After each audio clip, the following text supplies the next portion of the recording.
What is up, theology nerds? This is Trip. And today, returning to the podcast, is my friend Andy Root. He is a practical theologian on staff at Luther Seminary in St. Paul, Minnesota. And he's back, and we're going to talk about who would have thought about it. Who would have thought? Who'd have thought? And we're going to talk about things like Hartmut Rosa and Charles Taylor. And then what happens if we start to do practical theology where it's shaped and formed by some of the best social and cultural philosophy about our modern times and predicaments. And today we get to talk about secular mysticisms and identity politics. So buckle your safety belts, because it's going to be a fun one. And if you enjoy this and you like hanging out with me and Andy, then June 11th, that's right, next week, we are going to be hosting the OS Lectures. This is a lecture series at Luther Seminary. When they asked me to do it, I said, hey, y'all want to talk about Bonhoeffer and the gospel and stuff? What if we Bonhoeffer style the Bonhoeffer lecture? And Andy and I started talking about it. And I said, hey, what would Bonhoeffer do? What would Bonhoeffer do, with the opportunity to do this? When he started his underground seminary and things, think of Volta, it wasn't just the ideas or the liturgy and the piety and stuff that was there. He also recognized that to have the kind of relationships with the fortitude you need to embody the gospel in Nazi Germany, you need deep friendships. You need play and fun. You need conversations where you work your ideas out and share each other's stories. And that's what we're going to do. It is a Bonhoeffer Salon, June 11th. It'll be in the big dining room at Luther Seminary, but it'll also be live streamed. And the digital team at Faith Lead, which is part of Luther Seminary, is going to be facilitating the Bonhoeffer Salon live online. So if you're an individual, you can join. It's free, and engage in Zoom breakout rooms and the discussion parts, and go back to like the mix of the storytelling and presentation stuff. Or if you have some friends and y'all want to hang out live, or sign up and get access to it later and host it in your own home, where you'll get the discussion guide and everything. I'll print it out, and you'll see the presentation bits, and it goes back and forth from like mini presentation, convo, to table talk, and blah, blah, blah. It's awesome. Just telling you, the link will be right on the post for this. I'd love for you to come check it out. Online is free. If you are in the area and you want to join, and there's still tickets left, because it includes dinner and all this kind of stuff too. Also, Andy and I are going to be at Princeton Theological Seminary this September, the 23rd and 24th. Why? Well, because guess what? They're hosting an event called The Church, the Pastor, and Resonance in an Accelerated Age. And you say to yourself right now, Trip, resonance, accelerated age, that's some of the language, rather epic German social philosopher Hartmut Rosa uses. Well, what's a theological conversation doing using... No, he's coming. That's right. Hartmut Rosa is going to be there. Andy and I will be there. Look, we're going to podcast, but also John Swinton, who's been on the podcast before, Gerardo Marti will be there, Miroslav Volf. It's September 23rd and 24th. I'll link that up. And here's the other cool thing. You can get a virtual ticket to that for $7.50. That means you could join live, interact, ask questions, or just get it, and afterwards watch the videos online. Because who doesn't want to see Hartmut Rosa in action, in conversation with theologians? Well, maybe you don't. But Andy and I, as someone who's really enjoyed all of his work, imagine these conversations in our head, are quite excited that Luther and Princeton are helping put together this. And it's going to be at the Center for Bart Studies at Princeton. So some of you may have said to yourself, whoa, Trip, what would have to happen for him to end up at a Bart Studies gathering? Well, Hartmut Rosa comes. There's that, September 23rd to 24th. Anyway, this conversation is a ton of fun. And I hope you enjoy it. And also Andy and I have a whole class we did on theology and pop culture that's about to come out at Faith Lead too. Geez, there's so many things he and I've got to do recently. And, I just remembered that one while making this intro, but hope you enjoy it. Get ready, all homebrewed listeners. We've launched this week, my birthday week, the new Process This newsletter on Substack. It's been a lot of fun so far. Excited about more intentional interaction and things. And at the end of the week, Phil Clayton is joining for a live stream, and that's when we'll be launching theologyclass.com, where the 45 plus classes Homebrewed's done over the last 10 years will all be easily available and such. And we're so much easier to access them. You'll be able to use them. And hopefully as more people find out about them, it will give us a budget for doing some creative and new kinds of online classes and digital video resources for people wanting to nerd out without their student loans out. Yeah, it didn't rhyme. It's not as catchy as nerd out with your geek out, but you get the idea. Avoiding student loans. All right? Okay. Anyway, here we go. Me and Andy. Hope you enjoy it. Come join us June 11th for the Bonhoeffer Salon in Princeton. September 23rd to 24th with Hartmut, Rosa and company. And be on the lookout for our new class, Theology. Pop culture class, Pop Gods, because it's fun. It's fun. And it crazy thing is, it's 12 very short videos that are prompting conversation and dialogue. It was rather intense to film. Anyway, here we go. Me, Andy, Secular Mysticisms, Identity Politics. Enjoy. Hello, everyone. This is Trip, and returning to the podcast is Andrew Root when you go to look up this book on the internet, but otherwise Andy, and we're going to talk about the church. And this is the last book of the I Wrestled with Charles Taylor for 5-book series in a Secular Age on secular mysticism. So do you feel like you've accomplished something by writing 5 books that, when combined, almost get to as long as the Secular Age in word count? Yeah, that's a really good question. There are actually 6 book strips. So there's 6. I'm not trying to flex. Well, you can't stop on 6. That's okay. I am stopping on 6. I think. Yeah. That's just so kind of at least incomplete. At least we're not going to put them. I know some people said that 7 is a holy number, so I should go with 7. But I think 6 will be it. I already lied to people and said there's going to be 3, and then it got doubled. So, yeah. But in word count, it probably is pretty close to a Secular Age and just pure word count, because it's not only 770 pages, but that book, those pages are big. They're big. And the print is small. Small print, Yep. Lots of footnotes that just are even in smaller print and That's that right, kind of yeah. thing. But, Yeah.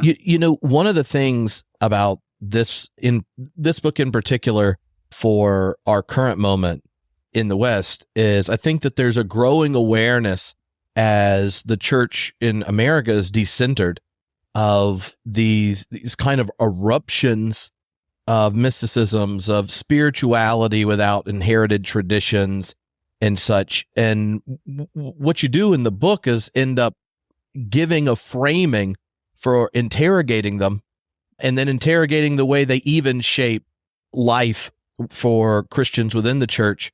And I think the kind of the story you tell actually enables for a different kind of dialogue around the spiritual, religious, transcendent that is perhaps needed considering the violent tribal engagement that's normally there.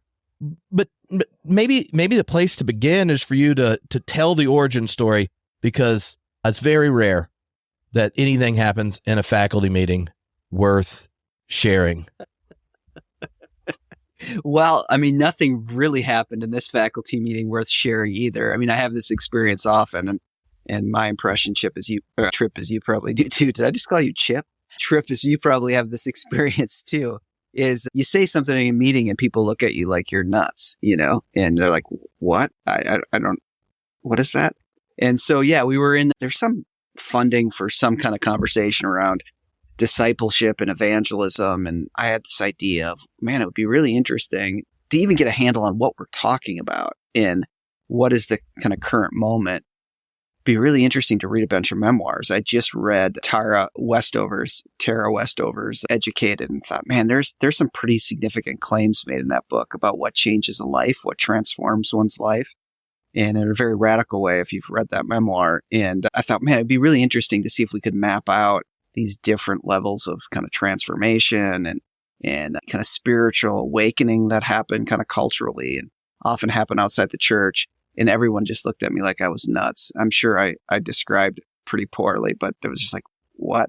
So, I did what I do best, which is go be alone in my little basement here, surrounded by my books, and type away on my computer and tried to write this up for myself. And so that's really where it comes from. It comes from a pretty normal experience for me, which is people just looking perplexed at some crazy idea that I have. I think I say in the book, it's hard to have real estate in my head. And that was one of the situations of that. People are just like, what? What are you talking about? Well, I mean, if you're trying to have a conversation about discipleship and evangelism, and then the practical theologian says, hey, let's go read religious and spiritual memoirs, there's obviously a couple jumps of reflection that only existed in your head before the question came out that if, maybe they hadn't already written 5 books on Charles Taylor, they may not get. Yeah, I had a bunch of Nova effect stuff racing in my head and things like that. Yeah, Taylor had corrupted my mind enough to say weird things. Mm-hmm. But the categories of discipleship and evangelism tend to be ones within Protestantism about the formation of the self within the church, right? To what does it mean to be a disciple, and the formation of the self into the church. Evangelism, like in proclamation to those outside about the gospel. And then the idea that there's this kind of secular mysticism emerging involves a kind of historical story, right, where Protestant both generates a new predicament, and then there are kind of eruptions within the secular that respond to it. Could you kind of like paint the big picture as to how it made perfect sense to you in a faculty meeting that discipleship, evangelism? Let me go find my memoirs on at the used bookstore. Yeah. Yeah, well, the first thing to say is that I'm not a major memoir reader. I think I even start the book saying that someone gave me the Westover memoir, and I was like, oh my gosh, now I have to read this thing. It just felt like a homework assignment. So I'm not a huge memoir reader, but was just really interested in this dynamic. And it was probably the Taylor piece in the back of my head. I mean, first of all, that we just as human beings in Taylor's project, doing philosophical anthropology, that we are the kind of human beings that need some kind of sense of transformation, some kind of sense of being moved towards the good to give our lives value and meaning. And so to make the assumption that that's there with people, I think is really important.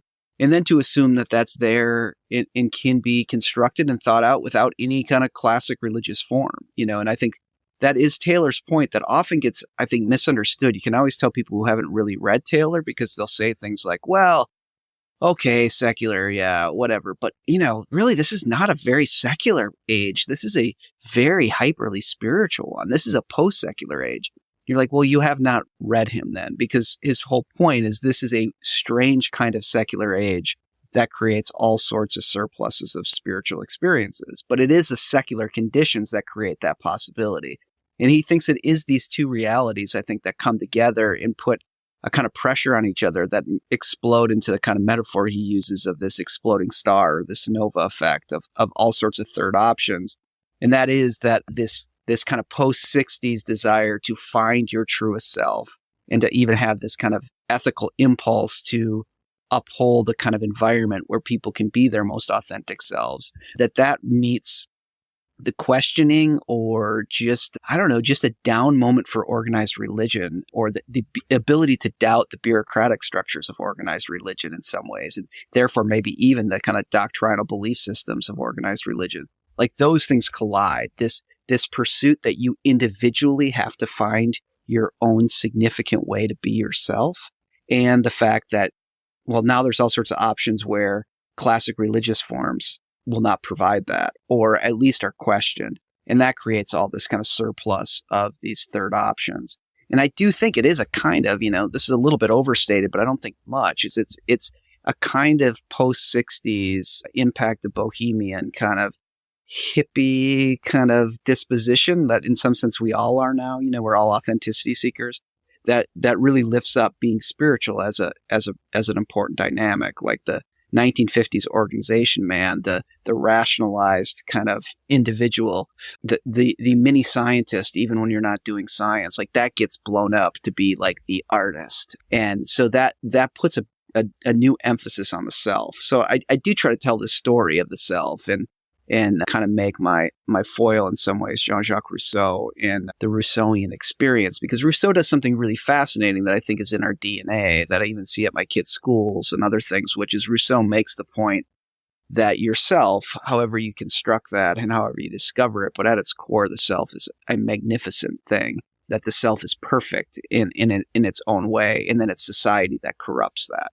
It's society and all the haters out there who give you negative messages or don't recognize you as you should be recognized, that kind of corrupt that.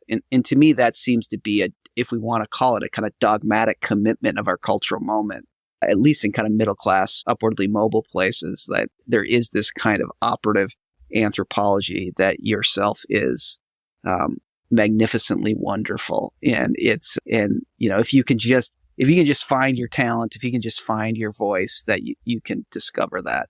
And that is a very much the kind of yin-yang experience with Augustine's kind of sense that you are, fundamentally unmagnificent, and, that you're living in a reality of sin and brokenness, and you need something outside yourself to save you.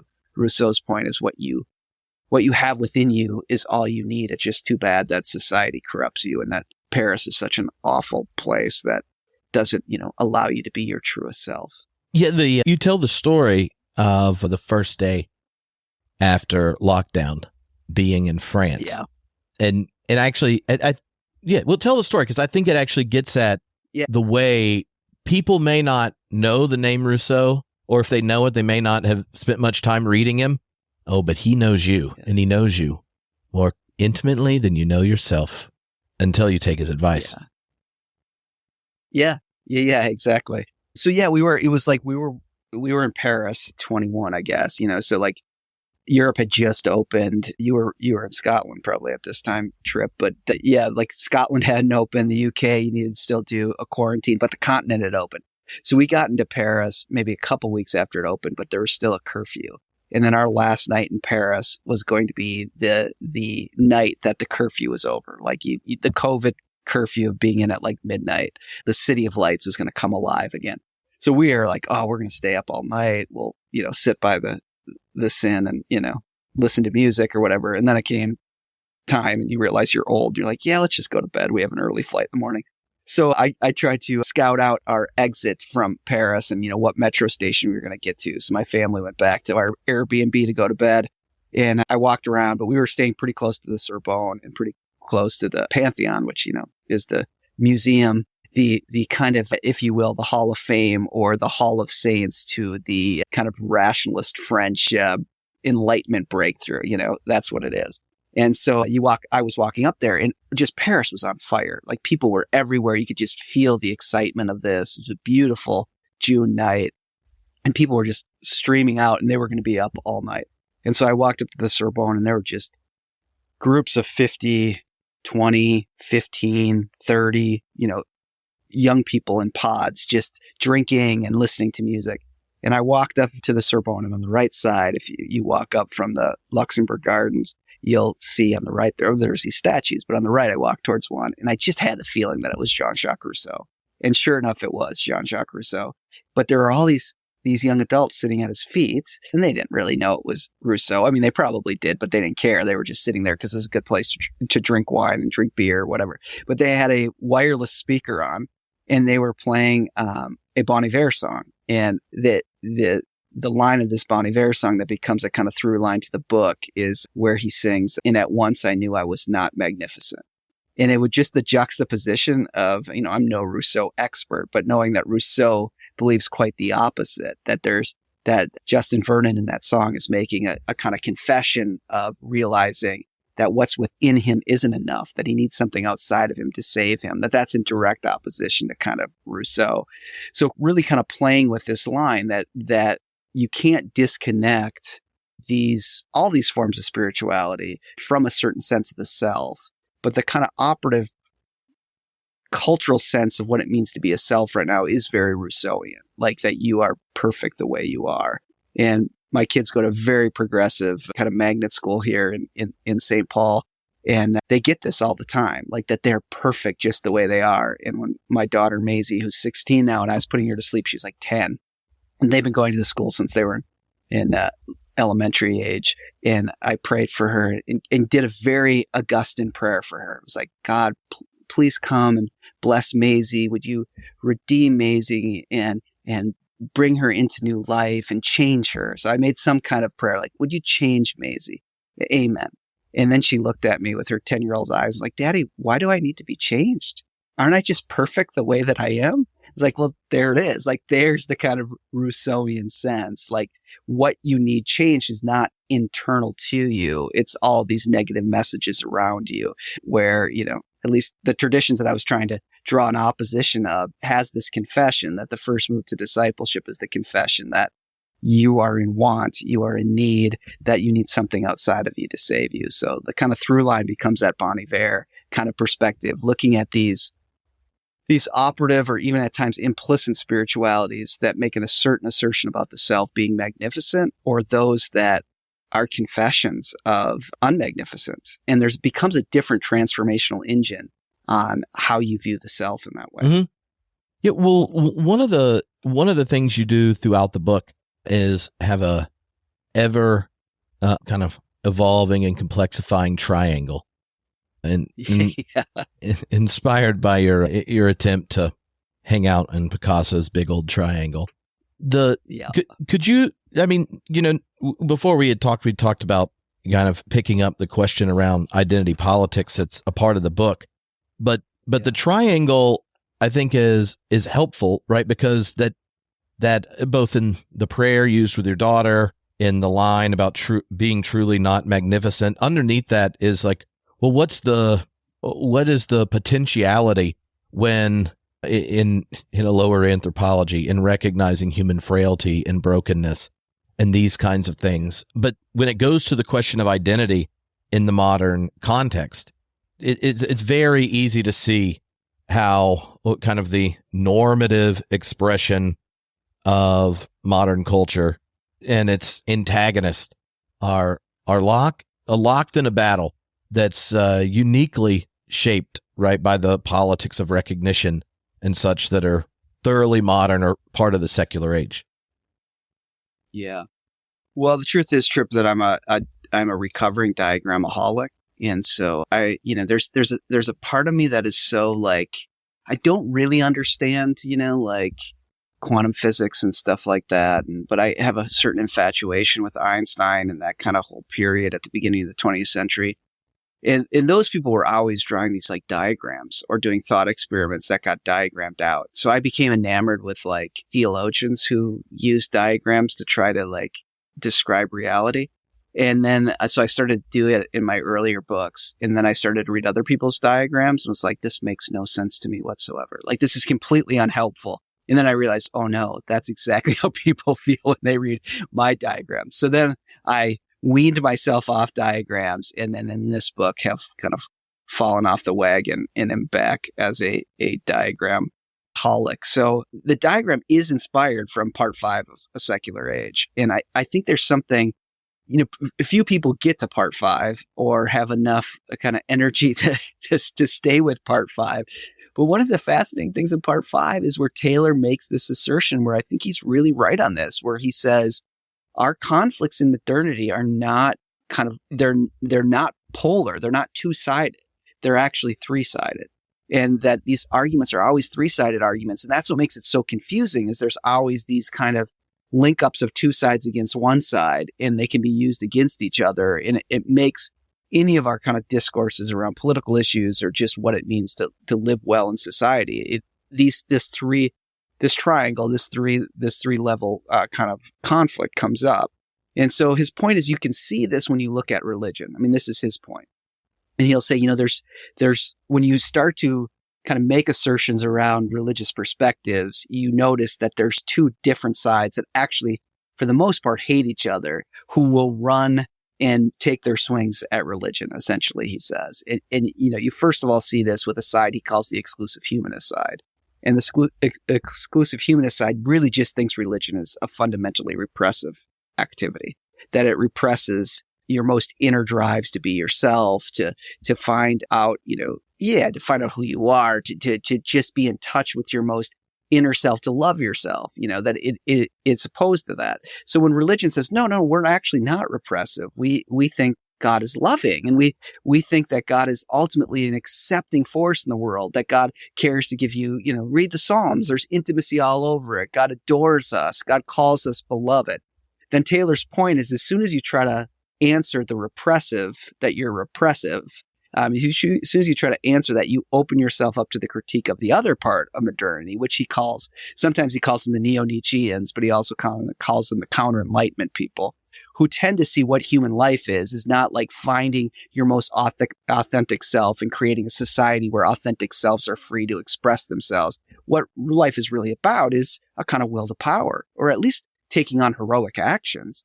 And as soon as they hear, religion, God is accepting and loving and wants to hold you, they're like, oh, listen to that crap. Like, that is just utter, cotton candy BS. And the critique becomes that the problem with particularly Christianity, Taylor's working here, but religion in general, but really Christianity, is that it polarizes reality. It edits out parts of reality that are the heavier parts, that are the darker parts. But then maybe the church or our response to that is, no. No, really, we do believe that the human being is broken and sinful, that there's real evil in the world that has to be opposed. We believe the church is not just pure accepting, but it also is prophetic and pushes back. We believe that the Christian life gives you like the church is God's gym in some way. We make that assertion. And then you get the other side that comes back and says, oh, see, there it is. See, that's repressive. You don't really believe God loves everyone. You have to do this and that. And so you find yourself, he says,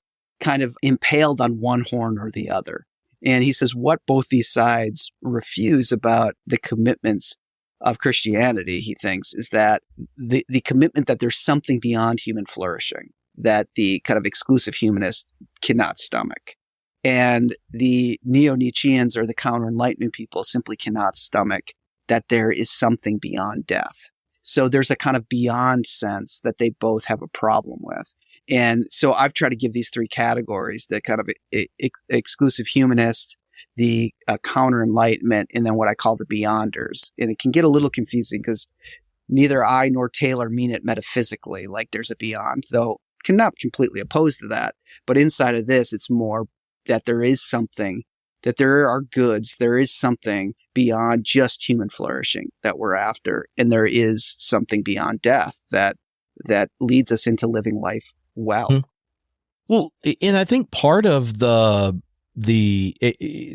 energy in the triangle, you tell the kind of the genealogy of really the modern self, the self who finds themselves in a world where, yes, they're embedded in a culture, in all the particularities, race, gender, class, all those kinds of things, particular families and nations. Like, you find yourself embedded there. You internalize your place in the world as you learn language and in relationship.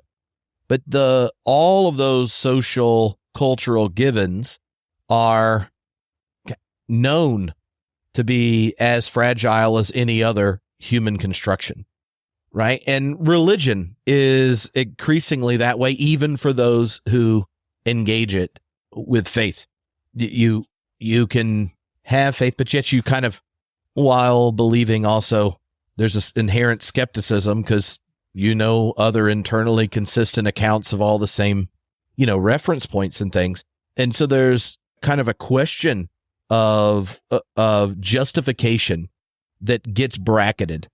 And then what do you do when there is no external legitimating authority or structure or system of meaning and this kind of thing? And when I was reading, when you sent me the book, first, I just finished reading Thomas Luckman's book, Invisible Religion. And in it, he was Peter Berger's mentor, but had this whole kind of slightly different take on it. Because one of the things in Invisible Religion, he's talking about human beings are still religious. They're just tasked with, the religious task for the self, right? Similar to what Taylor's talking about and that you're talking about, that now the self is stuck bearing the justifying move that the divine used to do when culture, society, religious traditions, had the authority of the divine. And he said religion has served to form members of a natural species, biological order, into receivers of meaning, and then embed social realities, right, with purpose, meaning, value, and such. And that when the external symbolic reservoir disappears, the need for an integrated life and orientation doesn't, right? And so then religion becomes the task of the individual.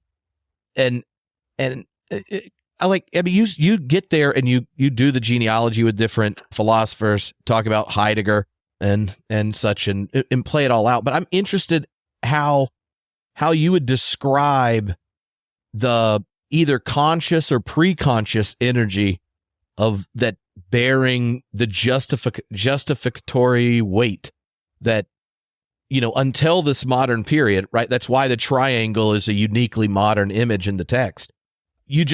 The self wouldn't have the same terms in relation to ultimacy.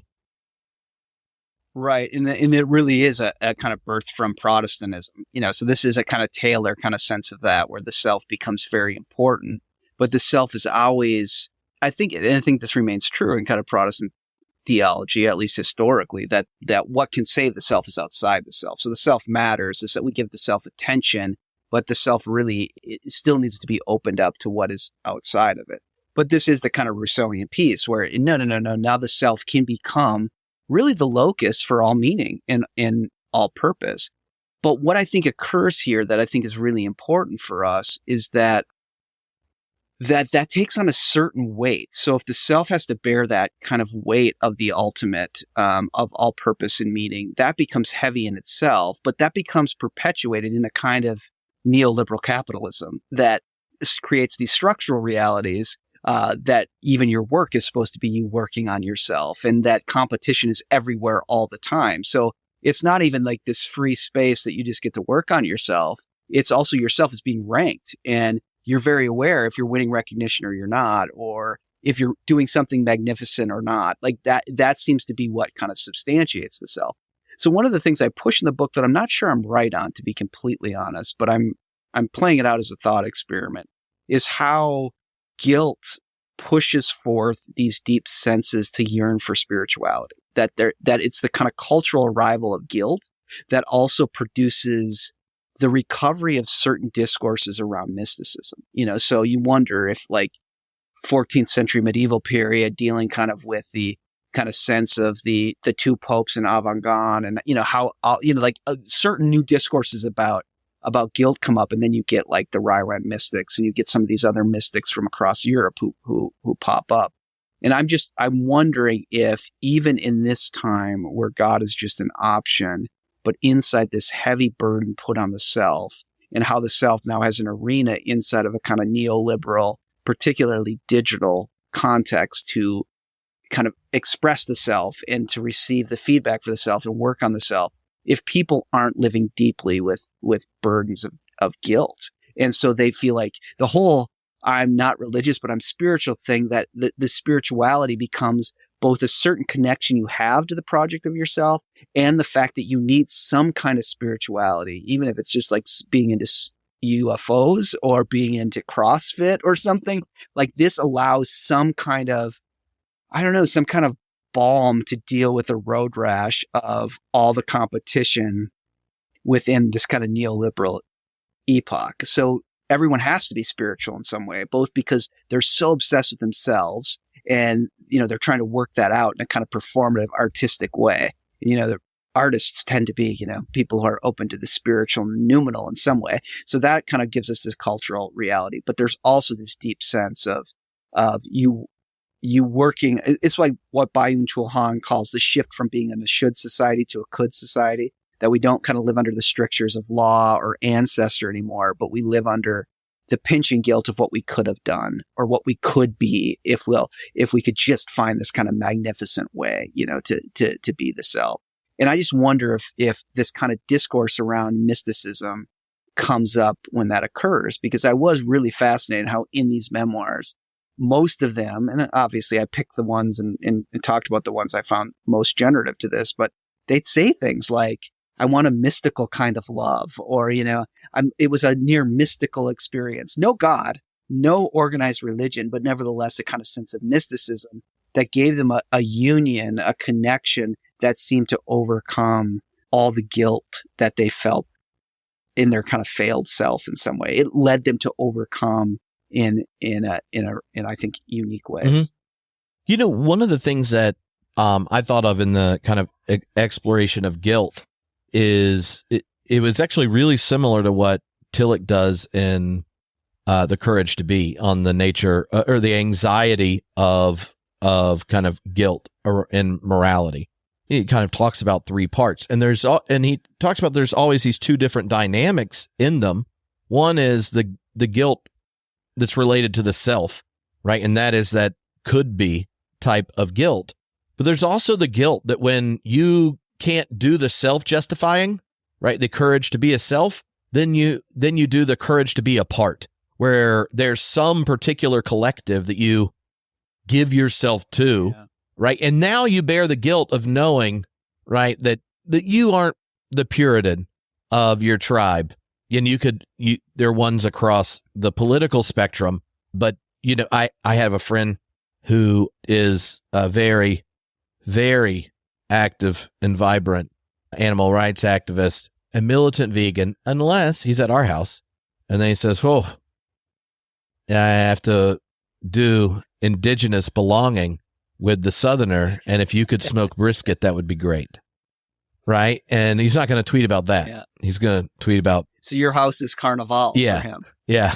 I mean, like, little did you know you didn't escape your Catholic upbringing. But but I do think there's like both of those elements, and the memoir tends to valorize stories of the self and guilt. Yeah. But when it goes to social media, it's the valorization of the collective, right? And that's where you explore the notion of outrage in the book.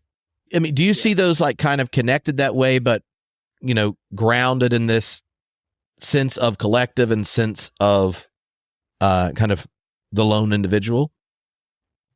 Yeah. I mean, I do think I do. And I think in this book, I do really highlight more the kind of individual pursuit of the self and justifying the self, but never outside the sense that you are collective, that you are bound, and that you associate with these folks. I think it is fascinating that no one would use the word exclusive humanist or, counter enlightenment, but I do see our moment in what one of the major ills of Protestantism is that we have found fewer ways to kind of stay committed to a kind of beyonder perspective, if you will, in some ways. And I think those can be worked out in multiple different ways theologically. But in some sense, both mainline liberals and evangelicals have slid down the triangle to find cultural cover in many senses, and have become more unlike each other and actually see each other as the true enemy, as the true people that they hate. And most say, I mean, you talk to folks and they'll say things like, well, I'm not one of those kind of Christians. And they mean each other is the real problem. And it is fascinating that they tend to, we're not those kind of, it doesn't have anything to do with doctrine. It doesn't have anything to do with the sacraments. It doesn't have anything to do with baptism.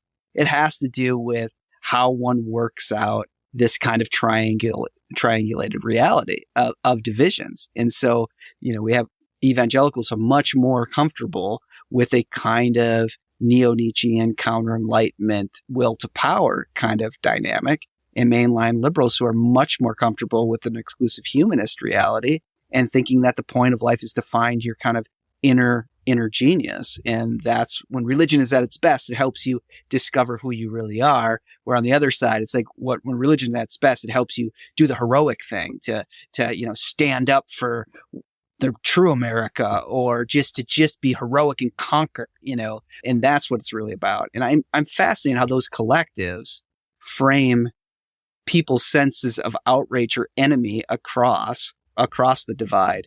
And but how that still remains really embedded in how one views themselves or the project that their self is under. So I think there's a kind of interplay between the collective and the individual in some sense. Mm-hmm. Yeah. Can you kind of give the archetype of these different kinds of secular mysticisms when you kind of, over the book, kind of lay them out in the last third of the book, to give narratives to the triangle. Yeah, I try to do something that, I don't know, Trip, you can rework this for me, but I try to actually name names in this, like to try to... Yeah, but you want to know what you managed to avoid? All religious memoirs. I did. Yeah, you managed to... Yeah. I'm not going to let you look at my book because I put a bunch of my friends' names in on the triangle and then decided what I thought about it after I just located them. I just assumed your hermeneutic and started placing them. Yeah. Yeah, I mean, I do think that's a value of the book, is that people can use that as a kind of drinking game to try to plot the world, which is also what leads people to hate diagrams. You know what I mean? They become somewhat totalizing. So I'm trying to avoid that, but I do think it is kind of informative, so like, I just think it's an easy thing to say, but, Donald Trump really is the kind of counter-enlightenment, kind of president here. And so on one side of the triangle down, I don't know, it's even kind of hard to say, is where you have to think of these kind of as continuums, the kind of poles of where they're at, because what Taylor will say is that it is pretty impossible in a modern world to just plot yourself perfectly in one of those, that you're always... His point about these conflicts is they're within us too. We feel pulled between these realities. And depending on the issue, we can sometimes all of a sudden take a more kind of counter-enlightenment view of something over an exclusive humanist one or a beyonder one. So, you drop a different issue in the middle of the triangle and all of a sudden it starts moving things around. And sometimes it's not even how the individual sees that issue can generate a reorientation where then, people that thought you as an ally now see you as a heretic and generate all sorts of anger, right? Like if you just took the questions right around identity politics, there's a sense that those on the kind of modern moral order, those that are down for the potential of exclusive humanism, see the affirmation of the other to your own self-disclosure and performative identity as a very heart of the moral order, like part of exclusive humanism. How do you have the possibility of fullness of life in a diverse, pluralistic world if we don't agree at the very beginning to say yes to whoever presents themselves in whatever way they do? Because you're the only one with access to you as a self, and I don't have access to any authority more authoritative than you. And maybe it changes over time for you, and then my obligation is to recognize as authentic of a story as you're telling in the moment, knowing that the promissory note is to recognize it again later, right? And that counter enlightenment area experiences that same ethical demand for recognition as actually an attack on their own self's valuation of the world, right? That when this demand is made by a world they don't know themselves as at the center, then to be told like, no, this is what is good, right? Is this kind of recognition is to be told, no, well, then I'm not in that world because I'm not experiencing that. And I think that the thing they share underneath it is they both see themselves as the place to make normative ethical statements for everyone else. Either the kind of modern moral order self as like, we know what a self is and it has the dignity to present itself. And the other is like, I am a self and I'm telling you how I see things and you don't get to tell me how to see things. Right. But underneath it, what is being shared is either the recognition of the other or the recognizing power of the rejecter. Yeah. Yeah, absolutely. Yeah, and they both have a very high view of the self in many ways. Either the self conquers or the self needs to be completely affirmed. Mm-hmm. And they both distaste. There's deep moral reasons to distaste each other. So when, like you're saying, one is really, the exclusive humanist is really built on the modern moral order, which believes that we have an ethical demand here to create an environment where everyone does feel affirmed, where everyone can express their most true self. We have to police language. We have to have kind of institutional bureaucratic rules that allow everyone to feel safe. And the other side just feels like, what the heck is that? Like, no. This is a world for selves to express themselves, to do something heroic. And this is just, I mean, it is very, it to me feels a little, when you hear these discourses, it is very much Nietzsche's assertion about the problem with 19th century bourgeois Europe is it's like it guts the heroic spirit within you. So, part of like the controversial statements I make in there is like, part of the issue of the gun in American culture is not just the gun. It is also a accoutrement of the kind of neo-Nietzschean, the counter-enlightenment will to power perspective. It is the FU to the exclusive humanists. So it is Trump continues to get power for being able to say FU to the kind of Hillary Clinton kind of people. And in some sense, that 2016 really is a way you work out.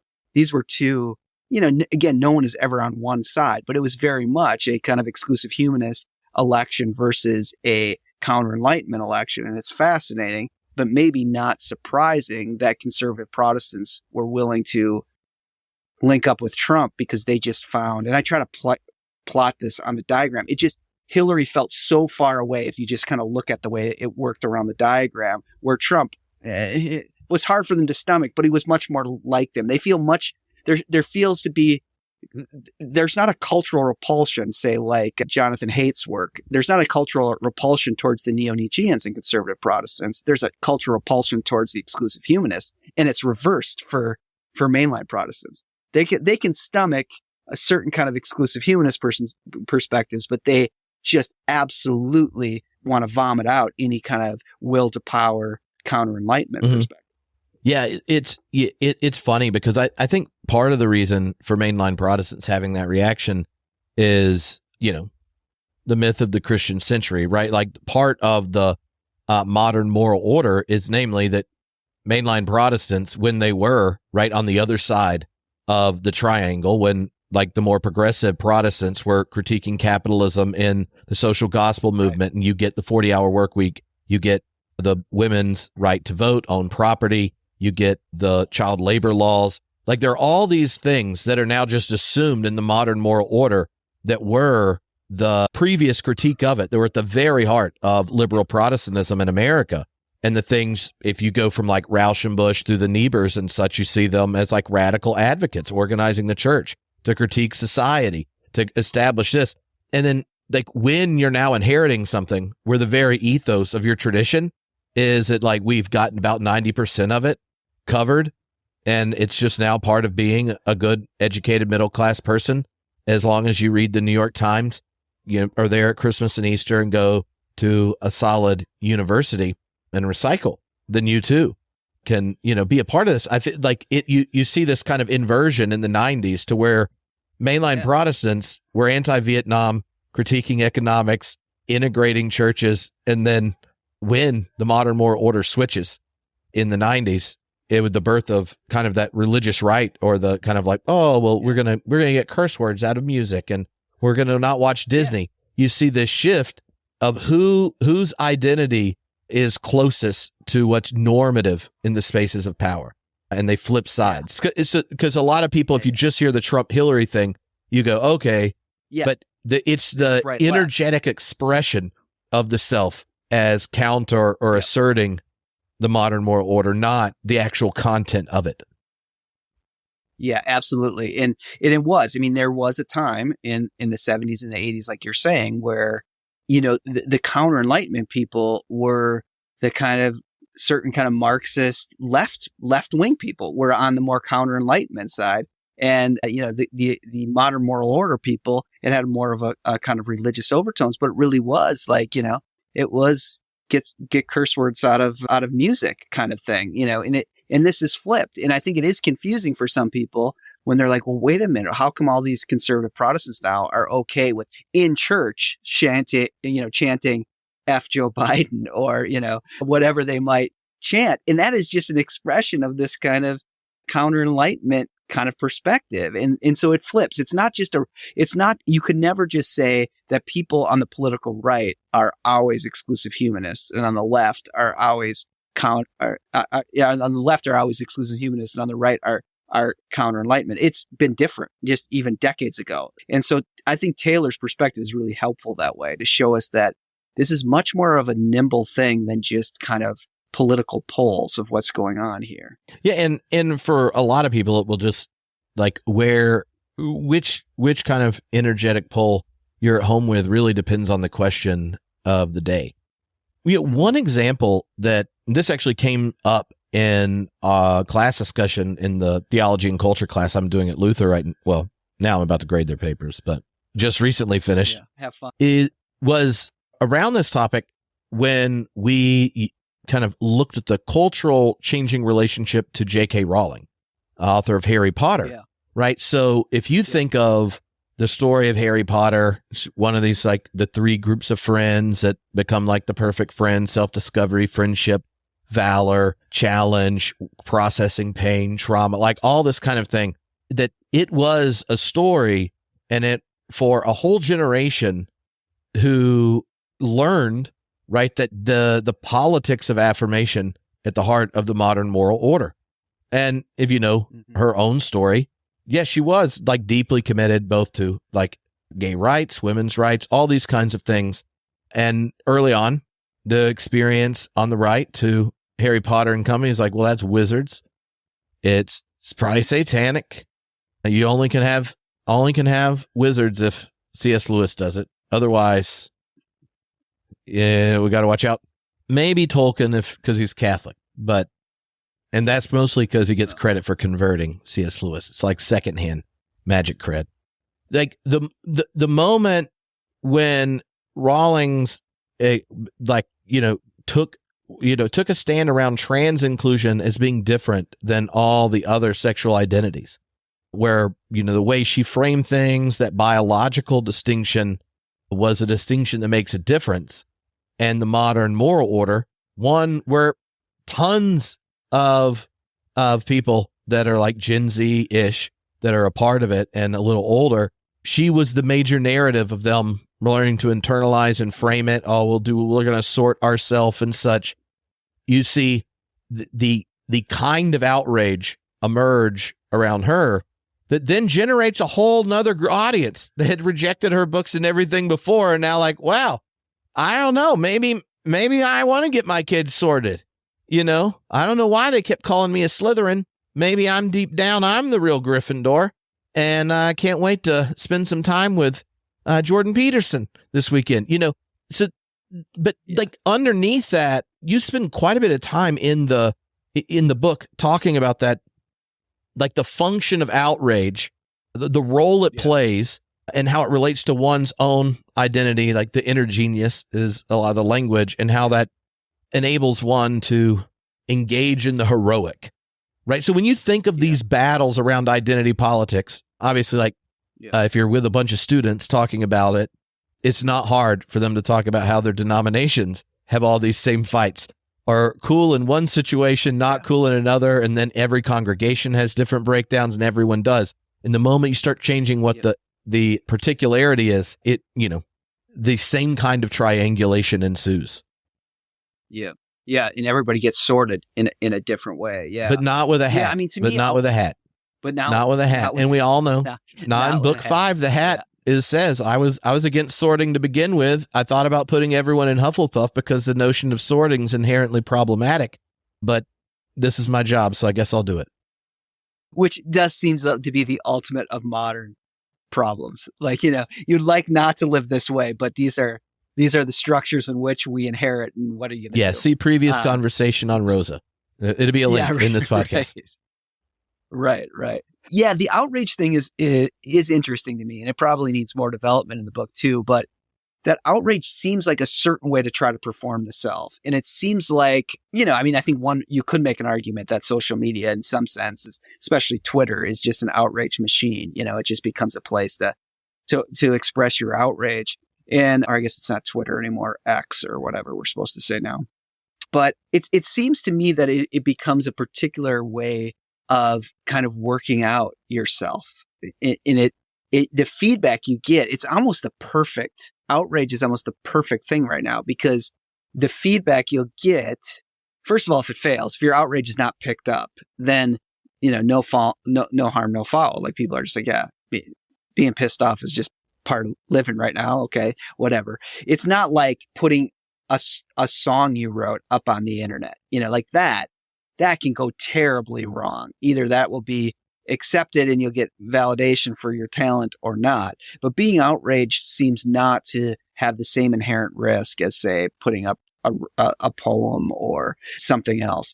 But it does allow you to both express your most internal identity and demand the order honor its kind of moral framework. You point out the inconsistencies of the modern moral order. And it also is then seen as heroic, like a heroic thing to do. So there's a certain way that maybe it's just the internet or whatever, but this kind of cultural moment in the way we think about selves tends to allow outrage to be a kind of way of even playing with how you'll express yourself and what kind of feedback you'll get. I mean, in a certain way, I don't know, maybe I'm overstating this in some sense, but it almost is the most cautious way of kind of expressing yourself, the most maybe protected way to do it, because it can kind of play both of those sides in some way. But I do think that there's a certain kind of value in being outraged right now. There's a certain way it connects you with yourself, and a certain way that it infuses the self with meaning that kind of comes from within the self. And I am really fascinated with these narratives. And I guess the J.K. Rowling one is interesting too, because in some sense, what like saves Harry, and I'm no Harry Potter expert like you, Trip, but at least in the books, some of the what seems to transform him is there's someone who's willing to sacrifice for him. There is this kind of sense of a kind of sacrificial love that plays itself out. It's not a complete kind of identity search where maybe in some of her other stuff it becomes more like that, which then becomes even more it feeling like a violation that you then start to question, at least at certain levels, the modern moral order. That seems like a violation. But that is interesting how even internal in the fights, because I wouldn't necessarily, I think you're right. Certain people look at her and are like, wow, what a brave thing to stand up for. I agree with her. What a heroic thing. I will let my kids read that book now. But I think she still identifies on that exclusive humanist side. And yet, in some ways, there becomes internal fights that happen on that side as well. Like, what does it really mean to form a modern moral order? And her perspective is, to really create that in the way that she wants to. She puts these divisions up, whether she should or not. Well, I imagine she would get plotted just to the left of where you put Bill Maher on the triangle. Yeah. And it would have changed over time, just like Bill Maher's, because the modern moral order trolls them, or critiques them or shames them around. Like 1 out of every 10 takes he has, that is problematic to what he sees as normative, normally on identity politics stuff, or having children or other things he's never experienced, prayer or children, those kind of things. But yeah, you're right. Yeah. Well, can I ask one more question? Mm-hmm. All right. Well, I don't want to go long. You said we have to make sure we end on time, No, we have time. Okay. I got good 15 minutes. So whatever works for All you. right. So, here, you set up the Beyonders, and then I'll ask the question I have about it, because throughout the book, this kind of third position, right, is the invitation of sorts to rethink through what is at the heart of the Christian. What's the potential heart for the Christian community in this context, right? Like, in what ways do you kind of preserve, in some sense, the possibility for the arrival of the divine in the world when our cultural framings assume the world as a rather closed structure? Yeah. And again, what I'm really trying to get at is that closed structure is really justified through the artistic or heroic actions of a self. Like that is what closes it down and also allows for there to be spirituality, but nevertheless for it to be a closed spirituality, which is fascinating. And I just am really playing with an idea that's very kind of Luther inspired at its base, which is that maybe the way to open up the world is through the confessions of impossibility. It is, to quote a theologian we both love, Tripp, is, a sense leaning into Eberhard Jungel in the sense of, where nothingness and possibility is where God is, or, God is at the place where nothingness springs into new possibility. And so trying to think of an anthropology that way inside of this is what I think is the possibility. And that was working itself out within the memoirs themselves, so like, I do the kind of plotting of people. So, even show like how Mark Driscoll, meets like,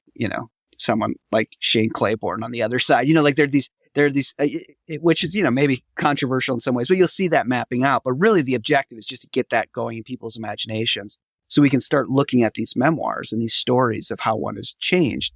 But then you see them, like you see these heroic action memoirs that are usually like these nature memoirs are some of them. Like my life was meaningless.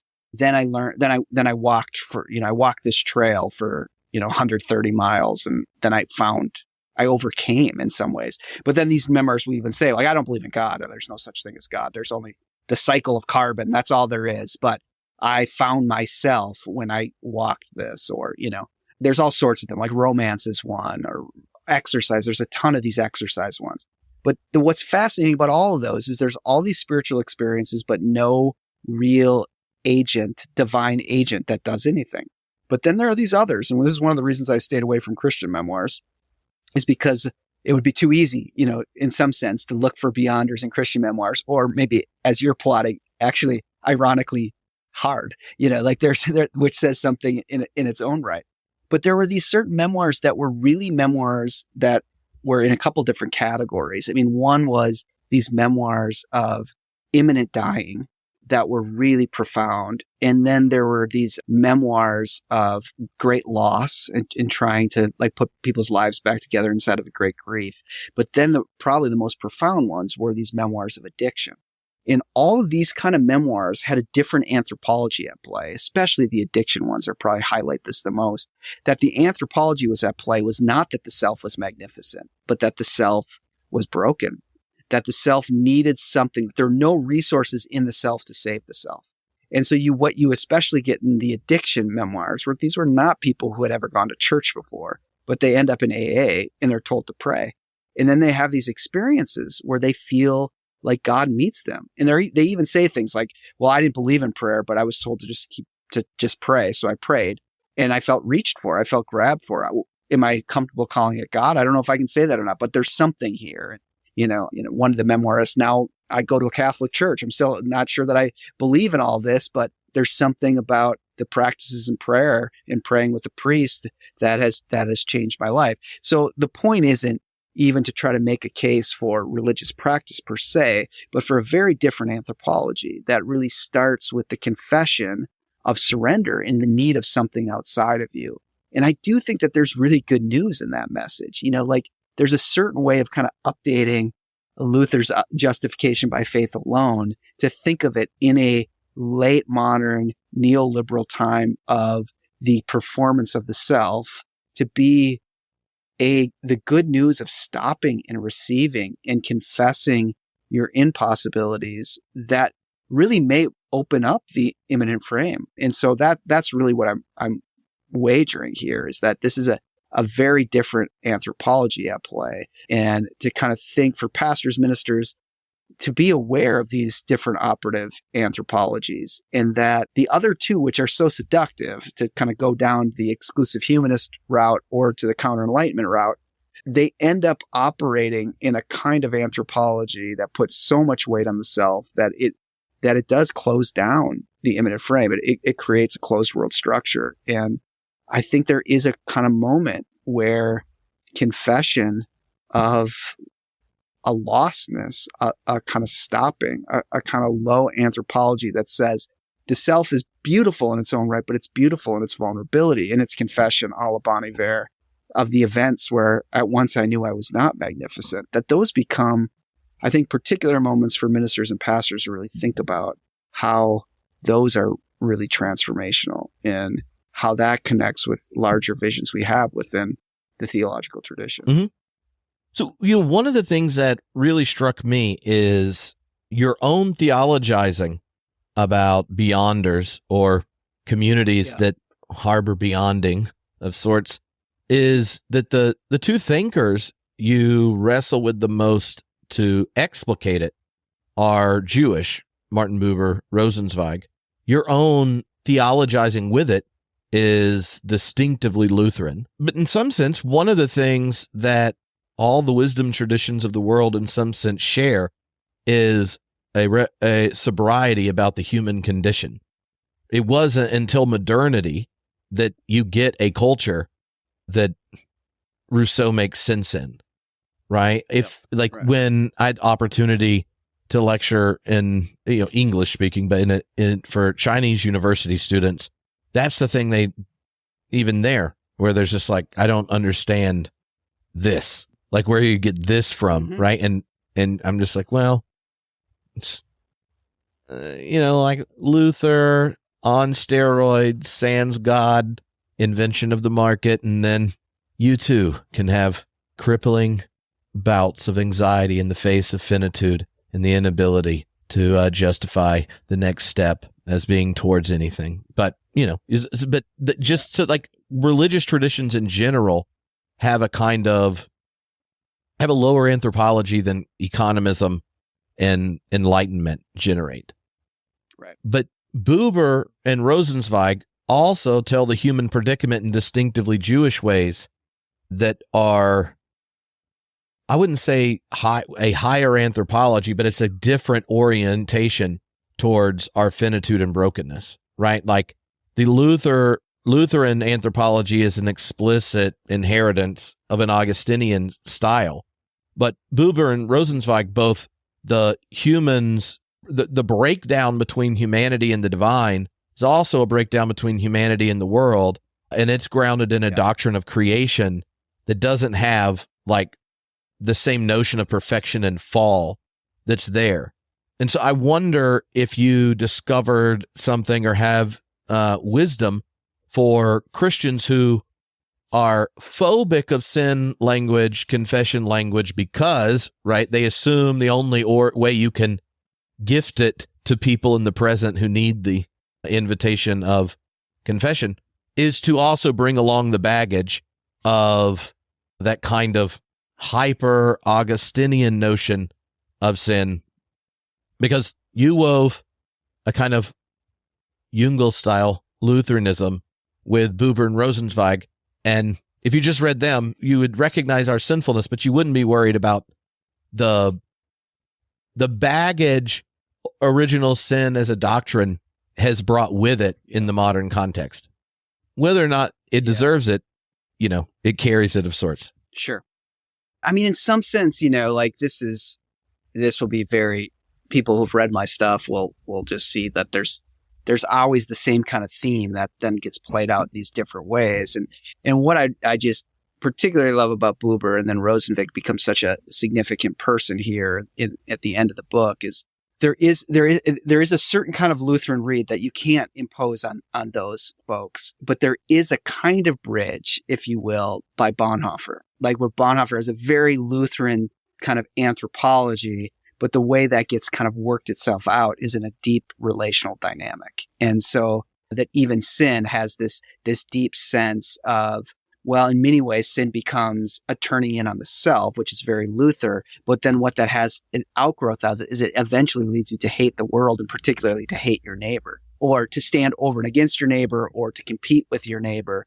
And I do see this as part of the issue. Like, to go back to the triangle, like our neighbor becomes the only one who we feel comfortable with in the triangle, in not this deeper call of what it means to really minister and embrace the whole of the world. So, yeah, the Rosenzweig-Buber perspective is this kind of deep relational dynamic that I want to continue to point to in my work, where I think at the core of pastoral ministry is the sense of these encounters, these relationships that are free from, all of the Hartmut Rosa stuff, free from instrumentalization. And even the instrumentalizing now of a performative self, and where we really can encounter personhood and can encounter the other person.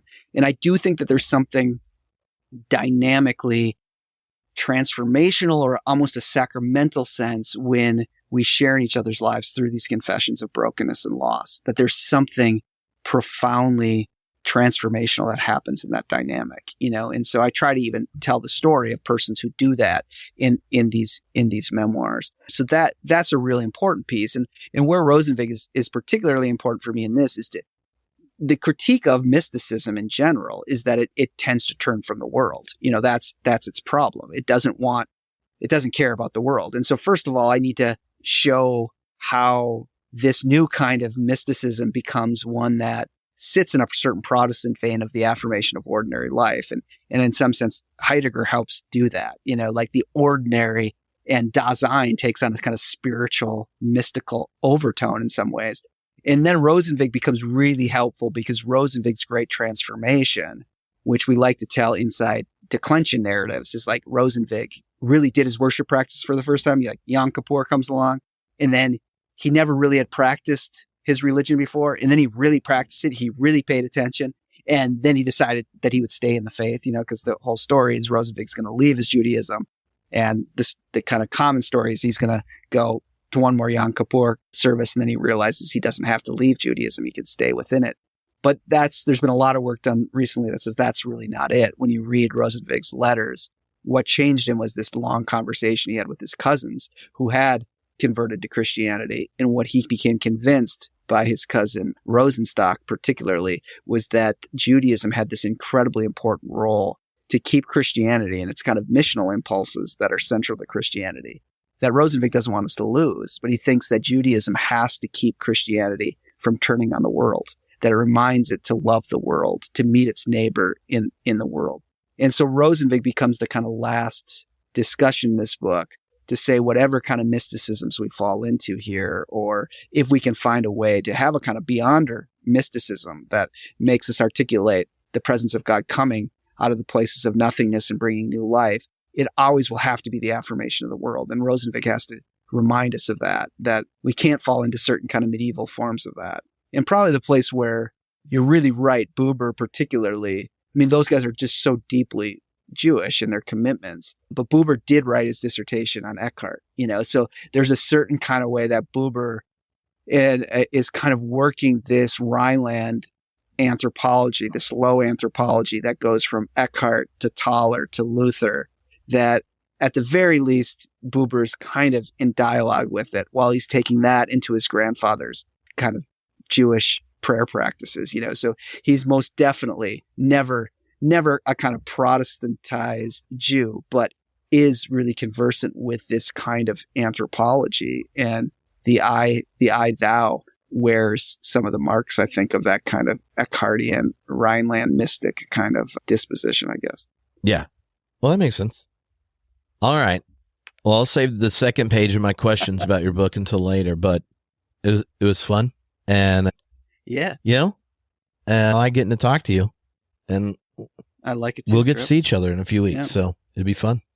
Yeah, it's going to be fun. Yeah. I don't know if I'm going to be able to keep up with you on all the Harry Potter and Star Wars stuff. But everyone has their growing edges. Best. I know. And you know what? One thing I've discovered is all you got to do is have 2 sentences and then ask me a question, and then you'll be like, well, and we're done. So. Yeah, it's great. Yeah. I don't think we're going to have a problem filling the time. Yeah. So